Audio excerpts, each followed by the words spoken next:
48 now, while we talk about the tough times that many people have had through COVID, and there could be some tough times ahead this winter, one group that definitely did suffer was students. So when we hear that no less than £470 million of government funding is going to be made available to universities and colleges across England, well, one's ears prick up. Here with the details of exactly how and where this money is to be spent is the relevant Government Secretary of State. Education Secretary Gillian Keegan joins me now.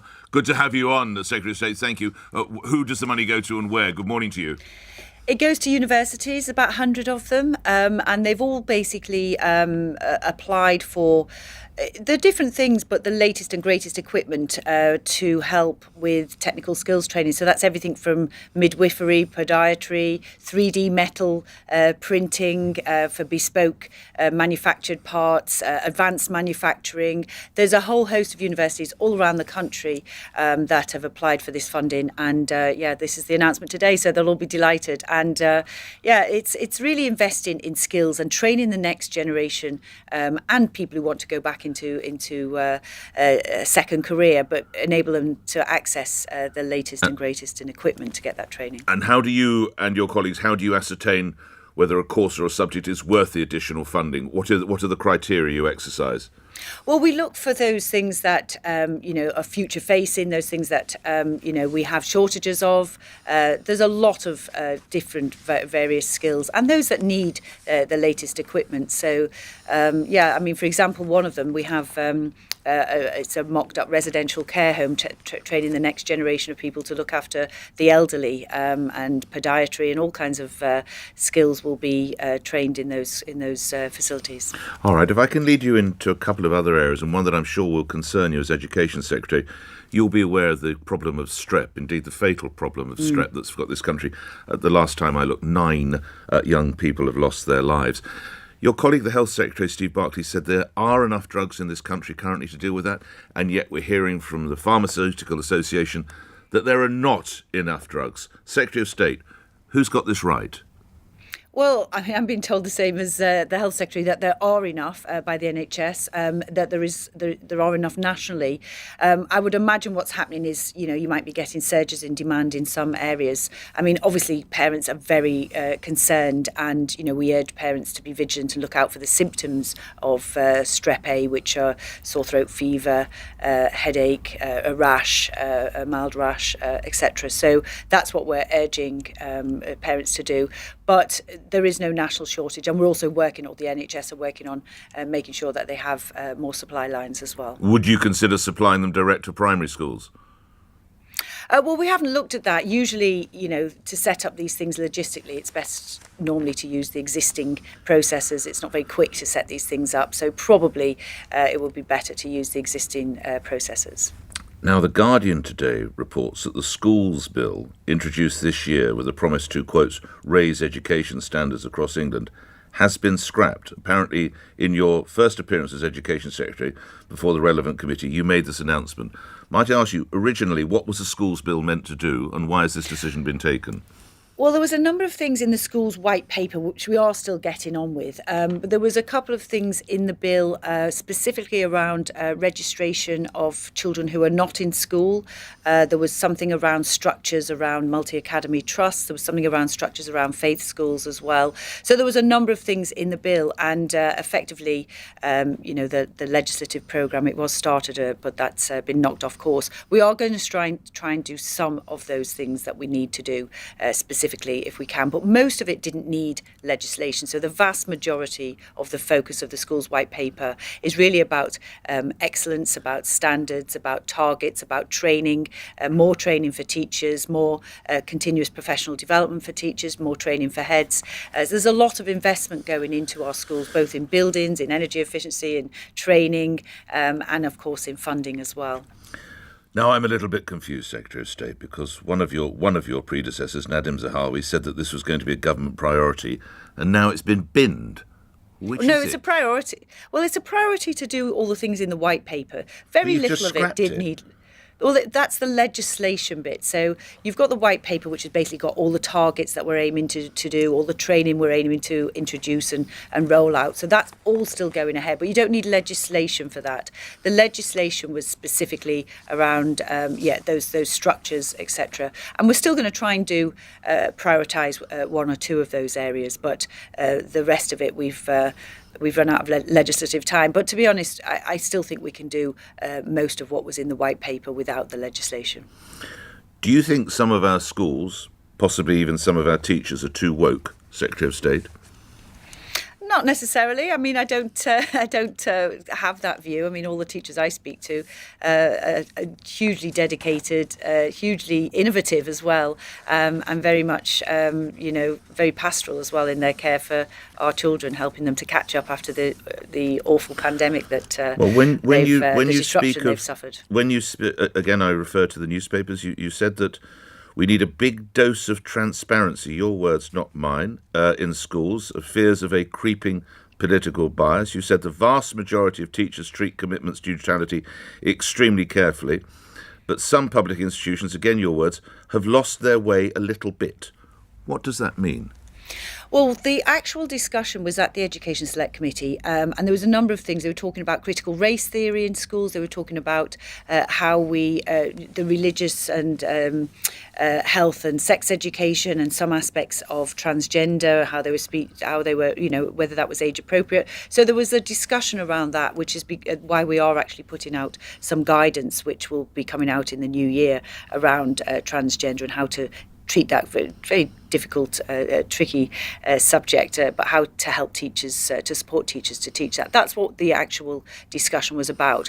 And there was a number of stories about parents asking what were their children being taught in school, and what we've said is, that they should, parents should be able to see what their children are being taught in school. And there was a question mark about whether you could share materials because of copyright, and we just wanted to clear that up, that yes, you can in person show those materials to parents if they want to see. If their young child comes home asking questions and they're a bit concerned, they should be able to have that conversation with the school.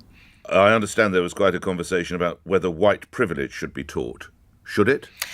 Well, that was part of it, and critical race theory. There was a number of things that were being discussed. Should white privilege be taught? Well, no, we've basically said, look, here's what we should be teaching. We should have balanced and debate. There is a lot of debate in the country. We should be able to have those debates. We should be able to have those open discussions. But you shouldn't be teaching things as fact that are debates. So that was a part of the push. So white privilege isn't fact? Well, I mean, I don't think it's a fact. I mean, I don't, for me, think that there's a privilege to being white on its own, no.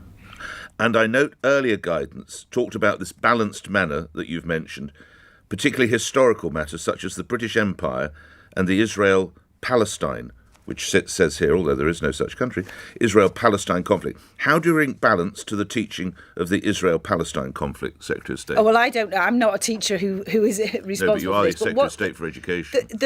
The message here, Nick, is to make sure that where there is differences of opinion, that is what is discussed. And those differences of opinion, which, come from different parts of those conflicts, if there are conflicts, or debates, if there are differences of opinion, that there's an open discussion about those, and not to be teaching as fact one part of a debate. Okay, let's try this then. You're the teacher. So it's a balance. You're the teacher. Miss, who's caused the problems between Israel and Palestine? How would you respond? Well, I wouldn't respond. That's not a simple, But answer. I've just raised my hand, and Miss, who's to blame, Miss? Well, again, it's not a simple yes or no. It's a complex discussion about Israel and Palestine. There's a lot of discussion on both sides, and there's been a lot of harms done on both sides as well. I think we know this is a very difficult, ongoing discussion and conflict around about lands and settlement. And I think, you would have to teach the history as it was, but the conflict as it is now, because there are different sides of that debate. Last couple of questions. I don't need to tell you we are looking sadly at a winter of considerable industrial unrest. It is also reported the Prime Minister is keen to explore some kind of legislation to provide for emergency services such as firefighters, ambulance staff. Would you support such a move? And if so, why, Secretary of State? Well, yes. I mean, I think, we do have some areas where, strikes are not allowed as part of the contract. So, for example, the military can't go on strike. And the police, there's some people, as a matter of public safety, you can't go on strike. And I think what we're looking at is are there other areas that we should include in that? Health would be one to look at, and other areas of critical infrastructure. Would teachers be added to that list?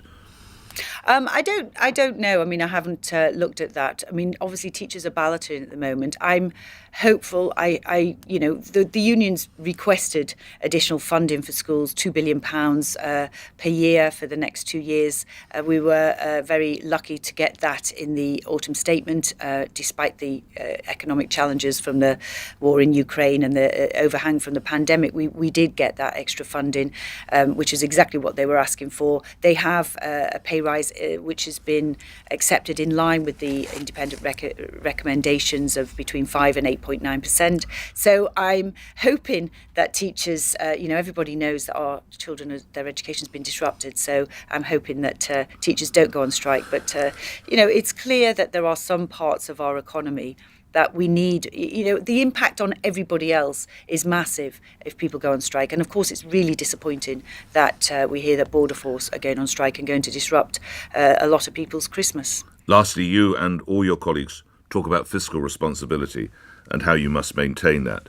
But this comes at a time when one Conservative peer in the House of Lords would appear to have benefited to the tune of tens of millions of pounds from what can easily be described as dodgy, if not potentially downright corrupt contracts. I speak, of course, of Michelle Mone. Why should my listeners have any faith in your fiscal policies when someone like that seems to be able to, reportedly, trouser so much cash? Well, I mean, that is the investigation that's going on, and we'll obviously look forward to seeing what happens there. I mean, if as reported, clearly, we need to make sure we get to the bottom of what happened there. I mean, obviously, during the pandemic, there were times, and you will have been discussing these on your programme, where the biggest concern, the number one thing, was to get PPE to the front line to protect those nurses and doctors who were helping people who were very ill with COVID right at the beginning. So, of course, that was the government's priority. The government's priority was to do that in a quick way. By the way, ministers get nowhere near any procurement. So, any suggestion that a minister would have been involved is not only disrespectful to the minister, but also to the. I know you didn't, but it's sometimes said. But should Baroness Mone be suspended from the party? Well, my understanding is that she has now. She's now sort of taken a break, a leave of absence, so therefore no longer has the whip. But of course, it is a live investigation. But once the investigation is concluded, then the appropriate action will be taken, and swiftly, I'm sure. Grateful for your time as ever. Thank you. 1 minute after 8, we finish with Gillian Keegan, Education Secretary, so we can get the news headlines from Thomas Watts. On your radio, on Global Player.